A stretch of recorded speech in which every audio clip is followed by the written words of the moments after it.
ഡൽഹിയിൽ മറ്റൊരു അഗ്രഗണ്യൻ കൂടിയുണ്ട്. ആരാണ്? നമ്മുടെ ജിഷ്ണു. ഈ ബഡ്ജറ്റുമായി ബന്ധപ്പെട്ട ഒരു റിപ്പോർട്ട് അവതരിപ്പിച്ചിട്ടുണ്ട്. നമുക്ക് അതൊന്ന് കാണാം. കേന്ദ്ര ബജറ്റിൽ പ്രതീക്ഷ അർപ്പിച്ചിരിക്കുകയാണ് രാജ്യം. ഗതാഗതം ഉൾപ്പെടെ അടിസ്ഥാന സൗകര്യ വികസനത്തിന് ബജറ്റിൽ പ്രത്യേക പ്രഖ്യാപനങ്ങൾ ഉണ്ടാകും. യൂറോപ്യൻ യൂണിയനുമായുള്ള കരാറിന്റെ പശ്ചാത്തലത്തിൽ വിവിധ മേഖലകളിൽ ആഭ്യന്തര ഉൽപാദനം വർദ്ധിപ്പിക്കാനുള്ള പ്രത്യേക പാക്കേജുകൾ ഈ ബജറ്റിൽ ഉണ്ടാകുമെന്നാണ് വിലയിരുത്തൽ. ഒപ്പം അതിവേഗ റെയിൽ പദ്ധതി ഉൾപ്പെടെ കേരളത്തിനും പ്രതീക്ഷകളേറെയാണ്. ജിഷ്ണു തയ്യാറാക്കിയ റിപ്പോർട്ട് കണ്ടിട്ട് വരാം. 2047 ഭാരതത്തെ വികസിത രാജ്യമാക്കി മാറ്റുക എന്ന ദീർഘവീക്ഷണത്തോടുകൂടിയുള്ള പ്രഖ്യാപനങ്ങളും പദ്ധതികളുമായിരിക്കും കേന്ദ്ര ബജറ്റിൽ ഉണ്ടാവുക എന്ന് വ്യക്തമാണ്. നിലവിൽ കേന്ദ്ര സർക്കാരിൻ്റെ ജനക്ഷേമ വികസന പദ്ധതികളിലേക്ക് പണം മാറ്റുന്നതോടൊപ്പം തന്നെ പുതിയ പ്രഖ്യാപനങ്ങളും ഉണ്ടാകും. കുടിൽ വ്യവസായം മുതൽ പ്രതിരോധ മേഖല വരെ ഉൽപാദനം വർദ്ധിപ്പിക്കാനും അടിസ്ഥാന സൗകര്യ വികസനത്തിനും ബജറ്റ് പ്രത്യേകം ശ്രദ്ധ നൽകും. സാമ്പത്തിക വളർച്ചയ്ക്ക് അനുസൃതമായി പൊതുജനാരോഗ്യ മേഖലയിൽ പണം ചിലവഴിക്കാനുള്ള തീരുമാനവും ബജറ്റിൽ പ്രതിഫലിക്കും.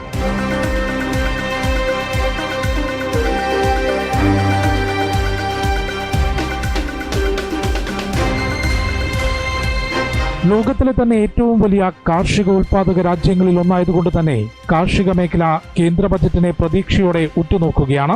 PM കിസാൻ പദ്ധതി പ്രകാരം കർഷക കുടുംബങ്ങൾക്ക് നേരിട്ട് പണം നൽകുന്നതോടൊപ്പം കർഷകരുടെ വരുമാനവും ഉൽപാദനവും വർദ്ധിപ്പിക്കുന്നതിന് പുതിയ പ്രഖ്യാപനങ്ങൾ ഇത്തവണ ഉണ്ടാകുമെന്നാണ് പ്രതീക്ഷ.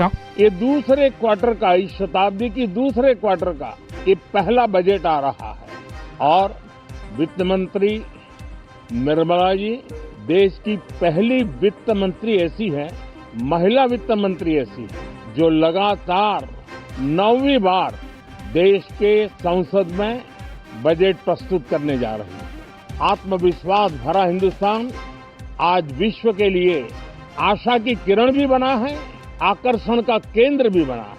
കഴിഞ്ഞ സാമ്പത്തിക വർഷത്തിൽ 5.43 ലക്ഷം കോടി രൂപ റെയിൽവേ മേഖലയ്ക്കായി അനുവദിച്ചിരുന്നു.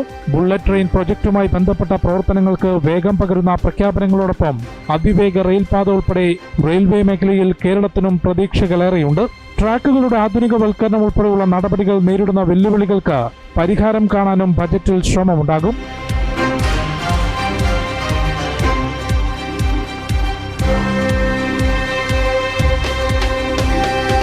ഓപ്പറേഷൻ സിന്ദൂറിന് ശേഷമുള്ള ആദ്യ ബജറ്റായതുകൊണ്ട് തന്നെ പ്രതിരോധ മേഖലയ്ക്ക് കരുത്തു പകരുന്ന പ്രഖ്യാപനങ്ങൾ നിർണായകമാകും.